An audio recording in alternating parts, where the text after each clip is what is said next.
Welcome back to the Dog Bowl Food Truck. Now,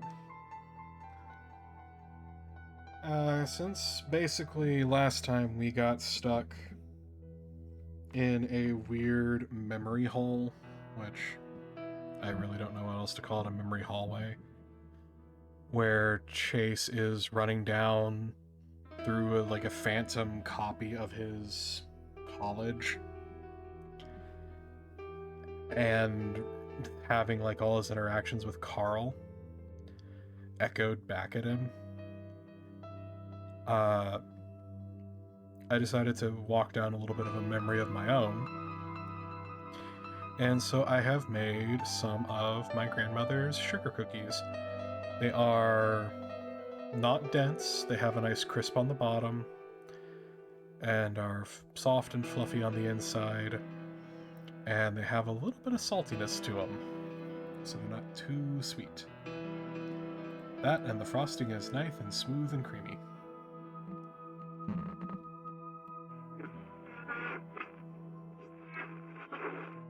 Well, just don't. Just forget about it. Huh. Right. Seriously, man, no one cares. Just don't worry about it, okay? Yeah. Okay. I feel a little guilty because everybody calls Chase a chunt, and I just gave very similar advice at the end of the last episode. Hopefully I did a better job of explaining the advice and the logic behind it, then yeah, just forget about it. Smile. It's like, oh, you're depressed? Have you considered just being happy? Smile. It's like, that's not how that works. I turn around, moving back the way I came, not wanting to hear those voices coming from the bench. I move back to where I was and look around. The sidewalk branches off in several different directions, and I have no idea which one to take. You weren't there for me. What? I stand there a moment, feeling the panic start to rise. What's the matter, cunt face? We're not gonna hurt ya. That's not Carl. That's not me. I'm hearing things. I close my eyes, hugging my chest again, stilling my breathing. Softer clopping sounds come from my left. I open my eyes and immediately move in that direction. Hey, we're just playing. I grit my teeth and mumble to myself. I was a kid. What was I supposed to do? There's no response as I keep moving. A loud pop makes me jump and cover my head. What the hell was that? Is that a gunshot? I crouch on the sidewalk, looking left and right, but not seeing anyone. Was someone shooting at me? It seemed kind of far away. Whatever it was, just sitting here probably isn't going to help, so I start moving again, a little faster, half bent over. Man, that reminds me, I had to go live with my grandparents for a year, and I was riding the bus, and there was a rainstorm. I think it was actually part of the storm system that moved through with Katrina. Because for those that don't remember, Katrina, the coast and Louisiana got it the worst, but that system continued up. So while it wasn't a hurricane, there was a lot of places that got hit with massive flooding. Thankfully, the place that I lived in didn't get damaged per se by all the flooding, but it was noticeable. And part of the rainstorms was, we got lightning and whatnot. And I remember having been on the bus going home from school for one day, and lightning struck a nearby field. And I mean very near, and I thought it was a gunshot, and it was like a cartoon where suddenly I'm there, the light flashes, and I'm not in my bus seat anymore. I am on the ground. I am on the ground, flat on my stomach, looking underneath all the bus seats. because I thought a gun had gone off and somebody was, popping a shot at the school bus. And it took a while for me to finally, the cameras, looking at me, flash, I'm not there anymore. A few seconds go by, camera pans left, camera pans right.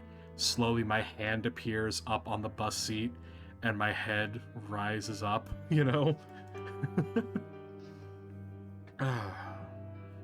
To my left, I see the football stadium, rising up into the fog.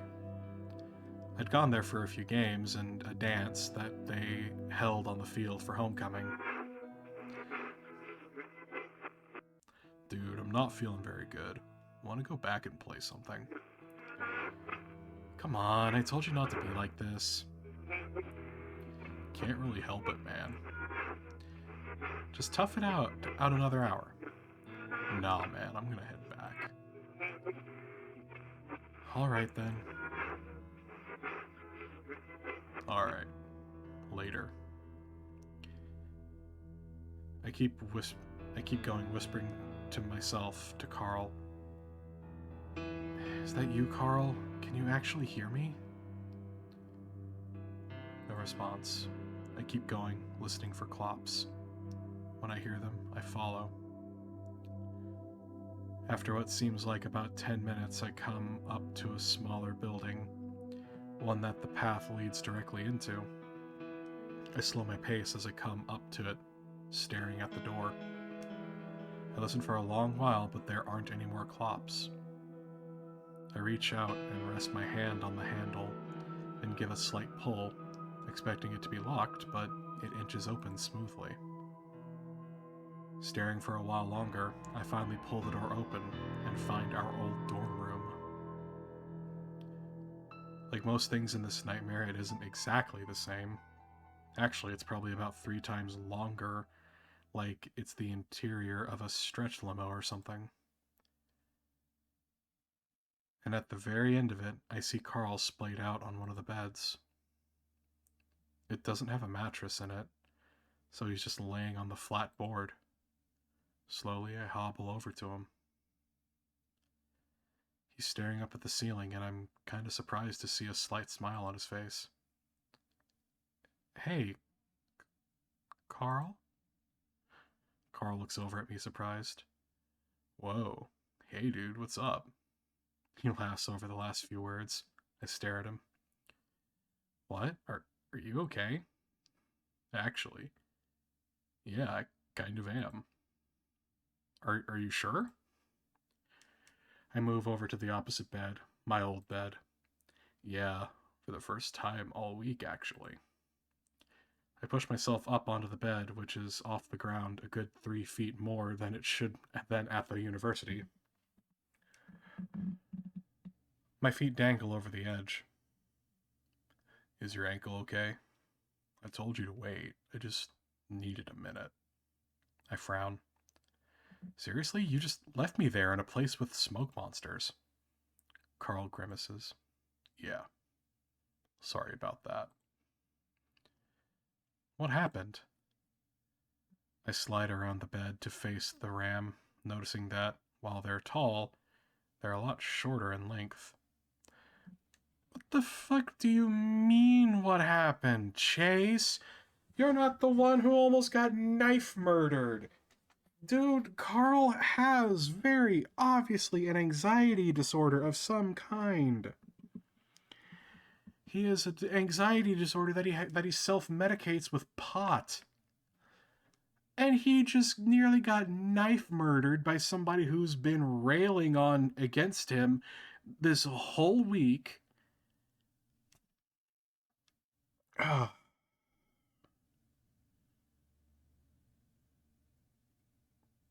Oh, this is frustrating. Okay. I get it. Chase is in this too. But he's not the one who nearly got knife murdered. He's not the one who was, sitting there doing the generator, doing nothing. Then suddenly you hear the DVD exposed exposed sound effect as, you know, dun dun dun dun dun dun dun dun dun dun dun dun, the fucking Halloween theme starts playing, and you just you didn't get that, Chase. That wasn't you. That was Carl. So it makes perfect fucking sense that Carl would need to just walk away. Not to mention, given all of this, it seems like he's got a confusing and conflicting history with you in particular, Chase. I mean, you you seem to be part of the reason why he's got some issues. Like, I'm not even talking about like the kid thing because it's like, okay, yeah, sure, whatever, but you aren't you don't listen when he talks, Chase. And that's the problem. I don't think anybody listens when Carl actually talks because they go, "Oh, that's just Carl being Carl here." It just moving on. Moving on. Short enough that Carl's hooves stick over the edge. Well, Jenna tried to kill me. I rub my shoulder, looking away. Yeah, but you know she's not in her right mind right now. We were talking about how maybe John. Oh, it's definitely John. James tried to do the same thing to me.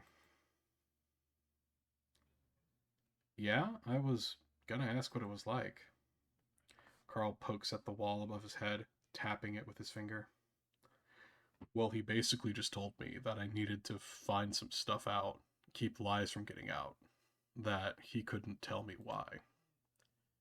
I wonder what John's telling Jenna. Carl shrugs. I mean, can't be good if he's a serial killer. Yeah. Another period of silence. I don't mind it. Kind of feels nice. Not at all like outside, where I felt like I was in imminent danger. The only problem right now is that something smells kind of bad, but it's subtle enough that it's not really bothering me. So, we're at the university, huh? Yep. I wonder why. You hear the voices out there? Yeah. Things go quiet again, and I wonder what the hell Carl might be thinking. He looks ridiculously peaceful. Okay. Did you find weeds somewhere? Because you're looking as chill as I've ever seen you. Oh, yeah? Yeah. Carl scratches his nose. Well, I guess I just realized some stuff. I wait, but he doesn't go on. Like what? Well, Chase, that I don't need you. I frown. What? Carl laughs. No offense, man, but I realize that I rely on people too much, you know? I still don't really know. Did something happen? I guess I always sort of held it against you with what happened with Clint back in the day. Oh, the fight? Yeah. And also some things at college, but I realized that isn't fair. He pauses, but I don't say anything. I realize that I'm really responsible for myself in the end. That I need to help myself. That's good. I can't help but wonder if now is the best time for this epiphany Carl is having. But it explains the setting we're in right now. Did he do this with his own mind? Is everything we've been through the result of our own imaginations? Carl sits up suddenly, rubbing the bed. And then I'm sick of feeling like I have to do something important, that I need to be important. He turns on his butt to face me and spreads out his hands. Because I'm not. I'm not important at all. I'm a rich ass spoiled little shit. And that's about it. Come on, Carl. No, it's a good thing. I'm happy because I realized I'm okay with that. Carl smirks at me. I want to go to college, but I want to get an art degree. Then I just want to get some job I can halfway stand and play games in my free time. He stares at me and I stare back. Okay. Carl laughs again. I know this sounds stupid, but realizing this, it just feels good to feel comfortable in my own skin. I haven't been comfortable for so fucking long. Oh, that's good. I try to smile for the ram. But I mean, we need to get out of here if you're gonna do anything. Yeah, it's weird that I'm feeling this way right now, but what isn't weird here? Carl reaches out to the wall again, feeling it carefully. Thank fuck. I was so worried which direction this was gonna fucking go with Carl.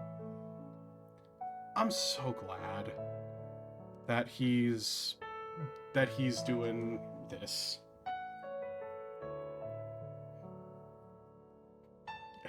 Because, I mean,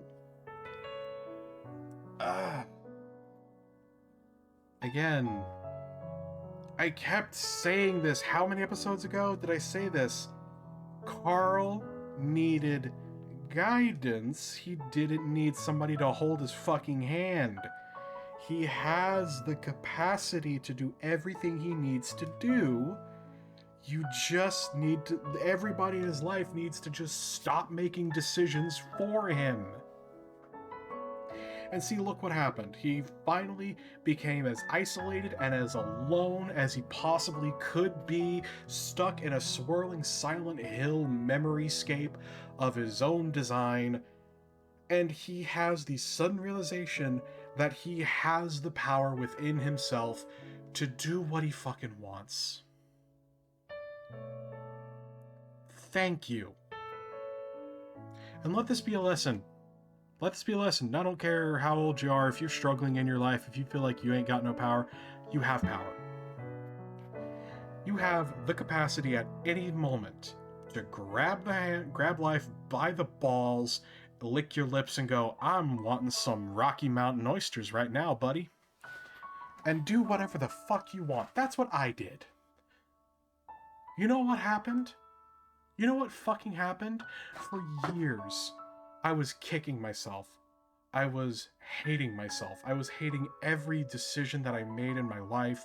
I loved my friends, but there was constant, overwhelming, looming presence of regret and pain and isolation. And I had desires to become a YouTuber, to become some sort of entertainer or something. And then my mom dies. My mom died in 2025.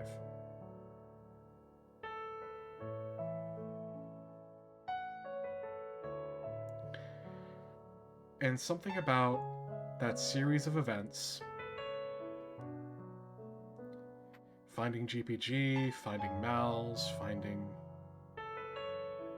being able to talk to Toaster and just him basically looking at me and saying, oh, sweetheart, you're holding the hammer by the head. Here, hold it by the handle. With stuff like DaVinci and OBS. And then just going out, actually talking to Cog, talking to Demon Skunk, and even talking to Marty, and just interacting with all these people that I had this weird parasocial pressure coming from them, and reminding myself that they're people too, and being able to talk to them, and every single one of them has been the nicest person in the world. And then all the people that I've started to talk to now,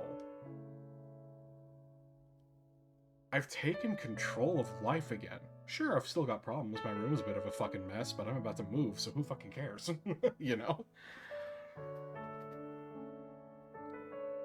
All I needed was to be reminded that life was precious. That life moves on around you. Not separate from you, because you are part of it. Like, I think it was the Eccleston doctor said it, which I know, right? Ew, Eccleston doctor. Anyway, one of the things he said that is fascinating for me to think about is the fact that we're on this rock.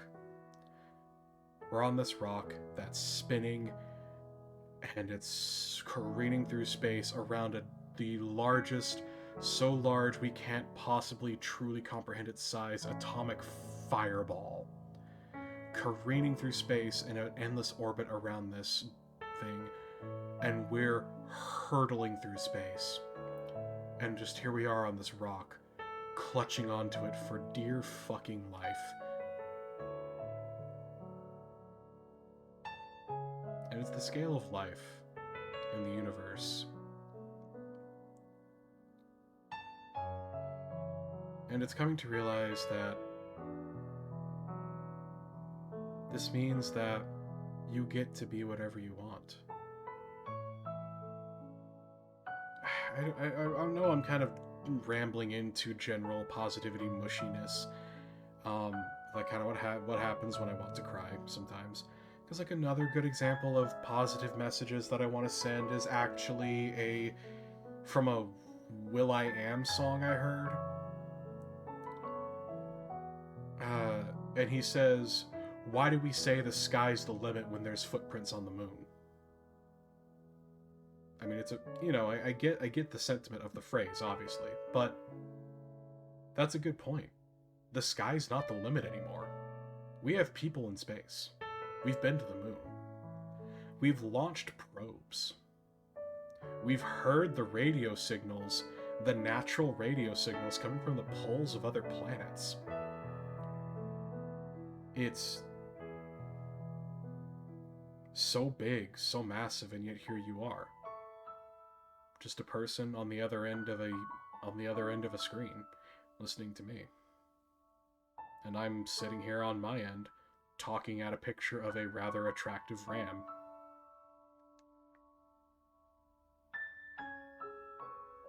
When you realize how ridiculous it all is, how absurd the entire scale of life and existence is, suddenly doesn't matter all that much, does it? Doesn't matter what you said last week, doesn't matter that it took me 30 years to finally start really feeling alive.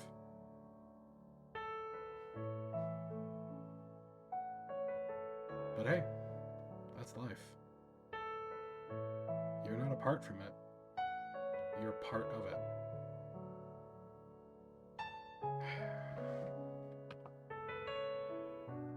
Let's move on. We've got a little bit more time. Anyway, what I said didn't mean you. It sounded fucked up. And I still love you, man. Yeah, I love you too. But I needed to say it out loud, I guess. I don't need anyone to make me feel okay. I just need to be okay with myself. And I guess I am. I give Carl a weak smile, not sure of what else to say. It sounds cliche, huh? But it's true. I mean, I'm just happy that you're okay. You ran away so suddenly. I had another panic attack. Almost as bad as the one I had here. Carl points over to the opposite end of the room at a desk. I came back from that stupid dance and had a bunch of homework to do for that computer programming class my dad made me take. I don't know. Having that bad experience at the dance, then trying to figure out programming I didn't fucking understand. Something cracked.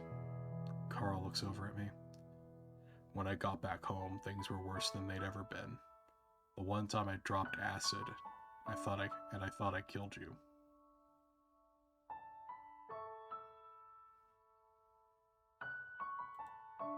I make a face, but Carl waves his hand. Long story, but then I thought that was a sign that maybe you were the one that was holding me together all that time. Carl, I had no idea. Yeah, how were you supposed to know? I didn't say anything. When you came back to Echo, I thought maybe I could pull myself together with you there.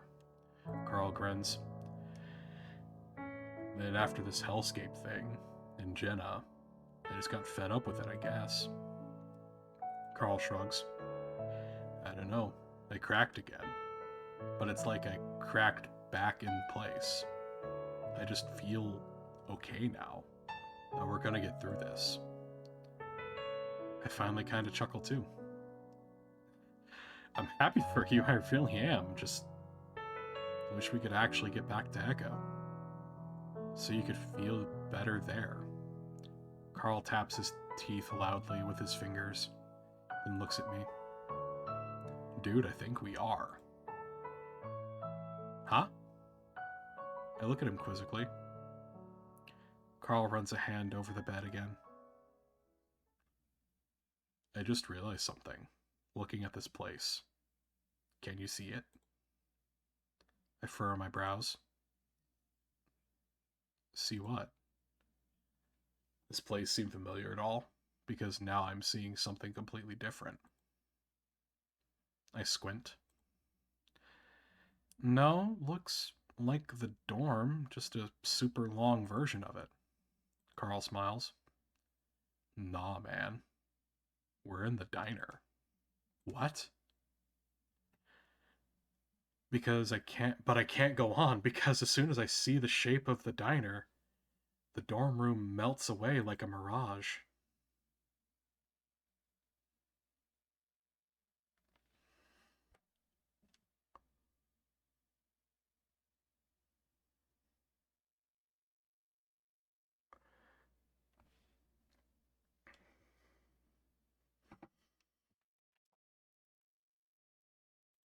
I'm sorry, what the fuck has been happening this entire fucking. What?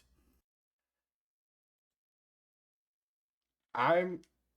I'm gonna admit, there was a little bit of hints there that I was picking up on. I just wasn't sure what they meant, so I didn't really acknowledge it. Because Chase was talking about feeling exposed, feeling in danger. Then there was the frickin' snow that he was walking through but not really feeling. And then there was the pointy rock feeling underneath his feet instead. And then there's the fact that typically demons feed off of fear and all that. They feed off fear and all that stuff.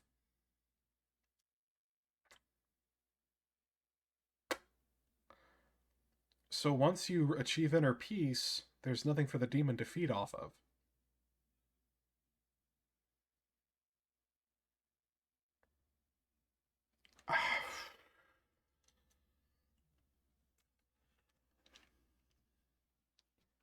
I don't even. Where do you even go from here? What has even been happening? Are they out?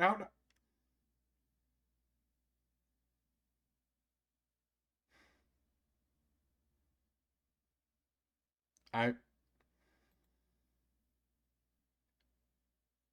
thank you all for watching.